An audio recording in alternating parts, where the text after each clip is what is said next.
Shorten Tamil Junior Grade, February 2007. Get ready for the dictation. 5 seconds. Get ready.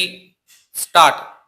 பேரன்புமிக்க பெரியோர்களே, சமூக நல ஆர்வலர்கள் கருத்தரங்கில் கலந்து கொண்டு சிறப்புரை என்ற முறையில் அரசின் நடவடிக்கைகளை எடுத்துரைக்கும் அரிய வாய்ப்பினை பெற்றமைக்காக நான் பெருமகிழ்ச்சி அடைகின்றேன். பாமர மக்களையும் படிப்பறிவு இல்லாதவர்களையும் விழிப்படைய செய்வதில் உங்களுடைய பணி மகத்தானது என்பதில் ஐயமில்லை.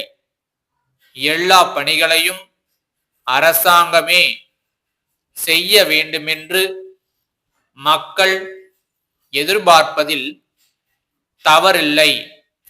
ஆனால் அது இயலாது என்பதை நீங்கள் அவர்களுக்கு புரிய வைக்க வேண்டும் என்று கேட்டுக்கொள்கின்றேன். அனைவருக்கும் கல்வி என்ற திட்டத்தின் கீழ் அரசு முதியோர் கல்வியில் அதிக அக்கறை காட்டி வருகின்றது. அரசு பணிகளிலிருந்து ஓய்வு பெற்றவர்களும் படித்துவிட்டு வேலை வாய்ப்பை எதிர்நோக்கி இருக்கும் இளைஞர்களும் முதியோர் கல்வியில் பெரும் பணியாற்ற முடியும். ஒவ்வொரு சிற்றூரிலும் ஒரு பொது இடத்தில் அல்லது ஒருவர் வீட்டில் கற்போருக்கும்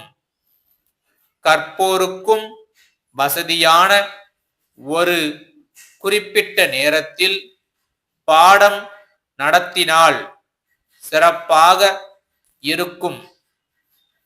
இப்பணியை பெருமையாகவும் பொறுப்புடனும் செய்தால் 100க்கு 100 வெற்றி என்பதில் ஐயமில்லை.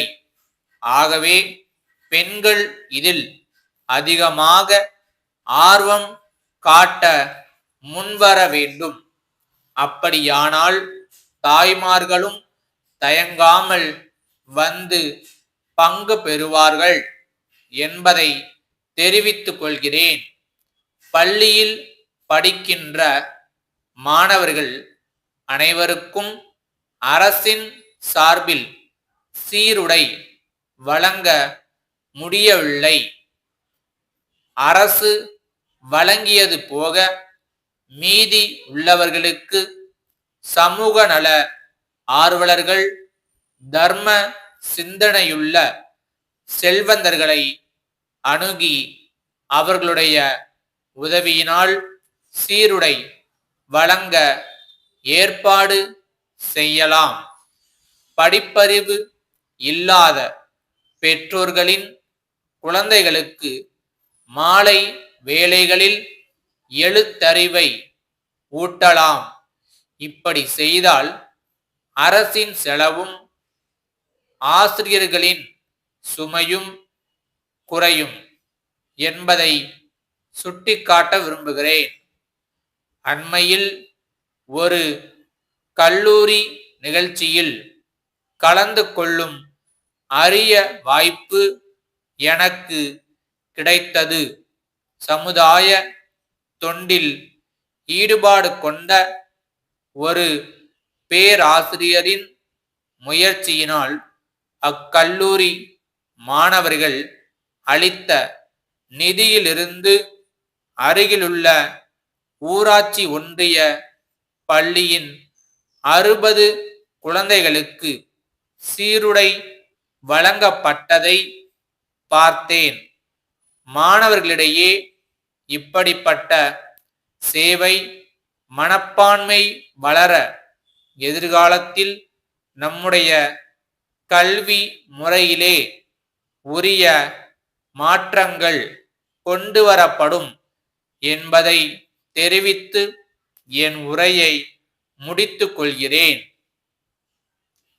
சென்னை பாரிமுனையிலுள்ள ராகவன் மின்னணு கருவிகள் நிலைய மேலாளருக்கு மதுரை தெற்கு தெருவிலிருக்கும் மதுரை வீரன் மின்னணு பொருள்கள் முகவர் அமைப்பு மேலாளர் எழுதும் கடிதம்.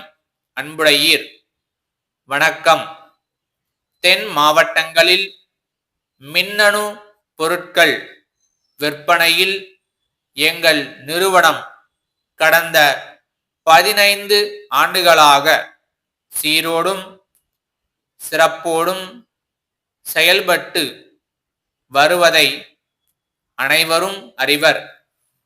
தொலைக்காட்சி பார்க்கும் வசதி, புகைப்படம் எடுக்கும் வசதி, செய்திகளை பதிவு செய்யும் வசதி போன்ற அதிநவீன தொழில்நுட்பங்களுடன் கூடிய தொலைபேசிகள் தங்களது நிறுவனத்தில் விற்பனை செய்யப்படுவதாக அறிகிறோம்.